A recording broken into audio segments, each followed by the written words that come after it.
ನಮಸ್ತೆ ಎಜಿ ನ್ಯೂಸ್ಗೆ ಸ್ವಾಗತ. ಕೊಪ್ಪಳ ಜಿಲ್ಲೆಯ ಕುಕನೂರಿನಿಂದ ಎರೆಹಂಚಿನಾಳ ಮಾರ್ಗವಾಗಿ ನರೇಗಲ್ ರೋಣ ಸವದತ್ತಿಗೆ ಬೆಳಗ್ಗೆ 7 ಗಂಟೆಗೆ ಬಸ್ ಸೇವೆಯನ್ನು ಪುನಃ ಆರಂಭಿಸಬೇಕು ಅಂತ ಆಗ್ರಹಿಸಿ ರಾಜ್ಯ ರೈತ ಸಂಘದಿಂದ ಕುಕನೂರು ಬಸ್ ಡಿಪೋ ವ್ಯವಸ್ಥಾಪಕರಿಗೆ ಮನವಿ ಸಲ್ಲಿಸಲಾಗಿದೆ. ರೈತ ಸಂಘದ ರಾಜ್ಯ ಉಪಾಧ್ಯಕ್ಷ ಅಂದಪ್ಪ ರುದ್ರಪ್ಪ ಕೋಳೂರ ಮಾತನಾಡಿ, ಇದೇ ಬಸ್ ಸಂಜೆ ಆಗ್ತಾ ಇದ್ದಂತೆಯೇ ಮರಳಿ ಕುಕನೂರಿಗೆ ಬರುವಂತೆ ವ್ಯವಸ್ಥೆ ಮಾಡಬೇಕು. ಜೊತೆಗೆ ಕುಕನೂರಿನಿಂದ ಎರೆಹಂಚಿನಾಳ ಮಾರ್ಗವಾಗಿ ಗದಗ ಜಿಲ್ಲೆಗೆ ರಾತ್ರಿ 7 ಗಂಟೆಗೆ ಬಸ್ ಹಾಗೂ ಗದಗದಿಂದ ಬೆಳಗ್ಗೆ 7:30ಕ್ಕೆ ಮರಳಿ ಬರುವ ಸೇವೆ ಕಲ್ಪಿಸಬೇಕು ಅಂತ ಒತ್ತಾಯಿಸಿದ್ರು. ಇದಲ್ಲದೆ ಕುಕನೂರು ಎರೆಹಂಚಿನಾಳ ಮಾರ್ಗವಾಗಿ ಲಕ್ಷ್ಮೇಶ್ವರ, ಹಾವೇರಿ, ಬ್ಯಾಡಗಿ, ಕಾಗಿನೆಲೆಗೆ ಬೆಳಿಗ್ಗೆ ಸಮಯ ನಿಗದಿ ಮಾಡಿ ಬಸ್ ಸೇವೆ ಆರಂಭಿಸಬೇಕು ಅಂತ ಮನವಿ ಮಾಡಿದ್ರು.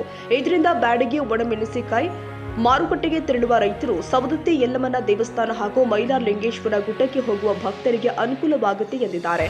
ಡಿಪೋ ಮ್ಯಾನೇಜರ್ ವೆಂಕಟಾಚಲಪತಿ ಅವರು ಮೇಲಧಿಕಾರಿಗಳಿಗೆ ಮನವಿ ರವಾನಿಸಿ ಸೂಕ್ತ ಕ್ರಮ ಕೈಗೊಳ್ಳುವುದಾಗಿ ಭರವಸೆ ಕೊಟ್ಟಿದ್ದಾರೆ.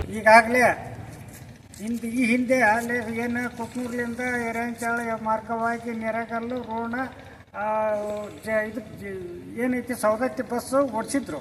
ಈಗ ಮಳೆ ಆದ ಕಾರಣ ಒಂದು ತಿಂಗಳು ಓಡಿಸಿ ರದ್ದಾಯ್ತು. ರದ್ದಾಗಿ ಮತ್ತು ರೋಡ್ ಸರಿಪಡಿಸಿದ್ವಿ. ರೋಡ್ ಸರಿಪಡಿಸಿದ್ರು ಇನ್ನೂ ಗಾಡಿ ಓಡಿಸಿಲ್ಲ. ಶೀಘ್ರದಲ್ಲಿ ಗಾಡಿ ಓಡಿಸ್ಬೇಕಂತೇಳಿ ಅದು ನಾವು ಒಂದು ಇವ್ರಿಗೆ ನಮ್ಮ ಕುಕನೂರು ಡಿಪೋಕ್ಕೂ ಮನವಿ ಸಲ್ಲಿಸಿವಿ.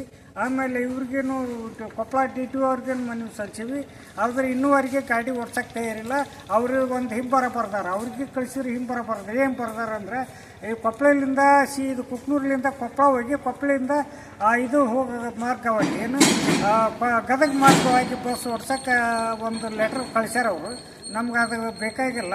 ಅಲ್ಲಿ ನಮ್ಗೆ ಹಳ್ಳಿ ಜನಕ್ಕೆ ಅನುಕೂಲ ಆಗಬೇಕು, ಒಂದು ಎರಡನೇದು ಶಾಲೆ ಮಕ್ಕಳಿಗೆ ಅನುಕೂಲ ಆಗಬೇಕು, ಎಲ್ಲ ಒಂದು ರೈತಾಪಿ ಜನಕ್ಕೂ ಅನುಕೂಲ ಆಗ್ಬೇಕಂತೇಳಿ, ಒಂದು ದೇವಸ್ಥಾನಕ್ಕೆ ಹೋಗೋ ರೈತಾಪಿ ಜನಕ್ಕೂ ಅನುಕೂಲ ಆಗಲಿ ಅಂತೇಳಿ ನಾವು ಇಲ್ಲೇ ಮಾಡ್ಬೇಕನ್ನೋದು ಒಂದು ಹಳ್ಳಿ ಮೇಲೆ ಮಾಡೋಕ್ಕೆ ಒಂದು ವ್ಯವಸ್ಥೆನ ನಾವು 3-4 ಸಲ ಅರ್ಜಿ ಸಲ್ಲಿಸಬೇಕು.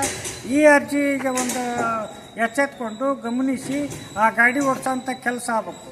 ಇದ್ರ ಜೊತೆಯಲ್ಲಿ ಇನ್ನೊಂದು ಗಾಡಿ ಏನೈತೆ ಅಂದರೆ, ಇವತ್ತು ಇಲ್ಲಿಂದ ಏನು ಕುಕನೂರಿನಿಂದ 6 ಗಂಟೆಗೆ ಹೋಗ್ತಾರೆ, ಗದಗ ಡಿಪೋ ಬಸ್ ಹೋಗ್ತಾನೆ, ಗಾಡಿ ಇಲ್ಲ.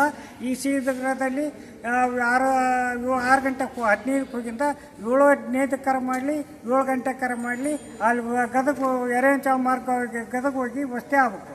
ವಸ್ತಿಯಾಗಿ ಬೆಳಗ್ಗೆ ಅಲ್ಲಿ 6:30 ಪುಣೆ 7 ಕರೆ ಬಿಡಲಿ, 7 ಗಂಟೆ ಕರೆ ಬಿಡಲಿ, ಇಲ್ಲಿ ಮತ್ತೆ ಒಳ್ಳೆ ಕುಕನೂರ್ಗೆ ಸೇರೋಂಥ ವಿಚಾರ ಎರೆಹಂಚಾಳ ಮಾರ್ಗವಾಗಿ ಬಂದ್ ಮಾರ್ಗವಾಗಿ ಎರೆಹಂಚಾಳ ಸೇರಬೇಕು.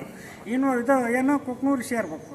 ಇನ್ನೊಂದು ಗಾಡಿ ಏನೈತಿ ಅಂದರೆ, ಇವತ್ತು ಕುಕನೂರ್ಲಿಂದ ಸೀದಾ ಗದಗ ಎರೆಹಂಚಾಳ ಮಾರ್ಗವಾಗಿ ಗದಗ ಲಕ್ಷ್ಮೇಶ್ವರ ಇನ್ನೇನು ಇದಕ್ಕೆ ದೇವಸ್ಥಾನಕ್ಕೇನು ಇನ್ನೊಂದು ಏನೈತೆ ಇದಕ್ಕೆ ಮೈಲಾರ ಗುಡ್ಡ ಅಲ್ಲಿ ಒಂದು ಇದನ್ನು ಏನೈತಿ ಅಲ್ಲಿ ಅದನ್ನೊಂದು ಇದನ್ನು ಬರ್ದೇವಿ. ಏನು ಅದೊಂದು ಗಾಡಿ ಬೇಕಂತ ಹೇಳಿವಿ. ಅವ್ರು ಬಸ್ ಇಲ್ಲ ಅಂತಾರೆ. ಆದಷ್ಟು ಬೇಗನೆ ಯಾವ್ದಾರು ಒಂದು ಬಸ್ ಏನಾರು ಅನುಕೂಲತೆ ಮಾಡಿ ಆ ಗಾಡಿ ಓಡಿಸೋಂಥ ವ್ಯವಸ್ಥೆ ಆಗಬೇಕು. ಮತ್ತು ಸವದತ್ತಿ ಗಾಡಿನ ಶೀಘ್ರದಲ್ಲಿ ಒಂದು ಗಾಡಿ ಸದ್ಯಕ್ಕೆ ತುರ್ತು ಸವದತ್ತಿಗೆ ಕುಕನೂರು ಟು ಸವದತ್ತಿ ಎರೆಹಂಚಾಳ ಮಾರ್ಗ ಸವದತ್ತಿ ಓಡಿಸ್ಬೇಕಂತೇಳಿ ನಾವು ಇಲ್ಲಿ ಕುಕನೂರು ಡಿಪೋ ವ್ಯವಸ್ಥಾಪಕರ ಮ್ಯಾನೇಜರ್ಗೆ ನಾವು ಇದನ್ನು ಮನವಿ ಸಲ್ಲಿಸ್ತಾ ಇದ್ವಿ. ಮತ್ತೀಗ 4ನೇ ಸಲ ಸಲ್ಲಿಸ್ತಾ ಇದ್ವಿ. ಅವ್ರು ನಮ್ಗೆ ಯಾರಿಗೆ ಕಳಿಸೋರು ಏನು ಈ ಪ್ರಕಾರ ಹೇಳ್ತಾರೆ ಈ ಮಾಧ್ಯಮ ಮೂಲಕ ಅವ್ರು ಹೇಳಬೇಕು. ಇವತ್ತು ಎರೆಹಂಚಿನಾಳ ಗ್ರಾಮಸ್ಥರು ನಮಗೊಂದು ಮನವಿ ಕೊಟ್ಟಿದ್ದಾರೆ. ಮುಂಚೆನ ಸವದತ್ತಿ ಬಸ್ಸಲ್ಲಿ ಹೋಗ್ತಾ ಇತ್ತಂತೆ, ರಸ್ತೆ ಸರಿಯಾಗಿಲ್ಲ ಅನ್ನೋ ಒಂದು ಕಾರಣಕ್ಕೋಸ್ಕರ ರದ್ದಾಗಿತ್ತಂತೆ. ಈಗ ರಸ್ತೆ ಎಲ್ಲ ದುರಸ್ತಿ ಮಾಡಿದಾರಂತೆ. ಹಾಗಾಗಿ ಅಲ್ಲೊಂದು ಗಾಡಿ ಬೇಕು ಅಂತಂತ ಬೇಡಿಕೆ ಸಲ್ಲಿಸಿದ್ದಾರೆ. ಈ ಮನವಿಯನ್ನು ಮುಂದಿನ ಸೂಕ್ತ ಕ್ರಮಕ್ಕಾಗಿ ನಾವು ಕೊಪ್ಪಳ ವಿಭಾಗ ಕಚೇರಿಗೆ ಕಳಿಸ್ಬಿಟ್ಟು ಮುಂದೆ ಏನು ಮಾಡಬೇಕು ಅನ್ನೋದ್ರ ಬಗ್ಗೆ ಒಂದು ಸೂಕ್ತ ಕ್ರಮ. ಈ ಸಂದರ್ಭದಲ್ಲಿ ರೈತ ಸಂಘದ ಮುಖಂಡರು ಆದ ಅಣ್ಣಪ್ಪ ನರೇಗಲ್, ರವಿ ಪೂಜಾರ್, ದೇವರಾಜ್ ಮಡಿವಾಳ್ರ ಸೇರಿ ಹಲವರು ಉಪಸ್ಥಿತರಿದ್ದರು. Andappa Kolur, AG news, Koppal.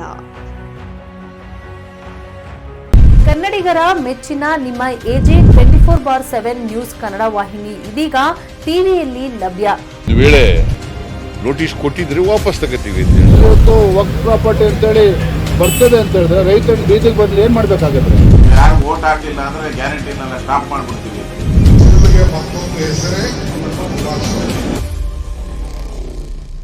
ಕರ್ನಾಟಕ ಮತ್ತು ದೇಶ ವಿದೇಶ 360 ಡಿಗ್ರಿ ಸುದ್ದಿ ಹಾಗೂ ಉತ್ತರ ಕರ್ನಾಟಕ, ಬೆಳಗಾವಿ, ಬಾಗಲಕೋಟೆ, ಧಾರವಾಡ, ಹಾವೇರಿ, ಗದಗ, ಬಿಜಾಪುರ ಜಿಲ್ಲೆಯ ಕ್ಷಣ ಕ್ಷಣದ ವಿವರವನ್ನ ಪಡೆಯುವುದಕ್ಕೆ ಎಜೆ 24/7 ನ್ಯೂಸ್ ಕನ್ನಡ ವಾಹಿನಿಯನ್ನ ಲೈಕ್ ಮಾಡಿ, ವಿಡಿಯೋಗಳನ್ನ ಶೇರ್ ಮಾಡಿ, ಕಮೆಂಟ್ ಮಾಡುವ ಮೂಲಕ ನಮ್ಮ ವಾಹಿನಿಗೆ ಸಹಕಾರ ನೀಡಿ ಮತ್ತು ಚಾನೆಲ್ ಅನ್ನ ಸಬ್ಸ್ಕ್ರೈಬ್ ಮಾಡಿ. ಧನ್ಯವಾದಗಳು.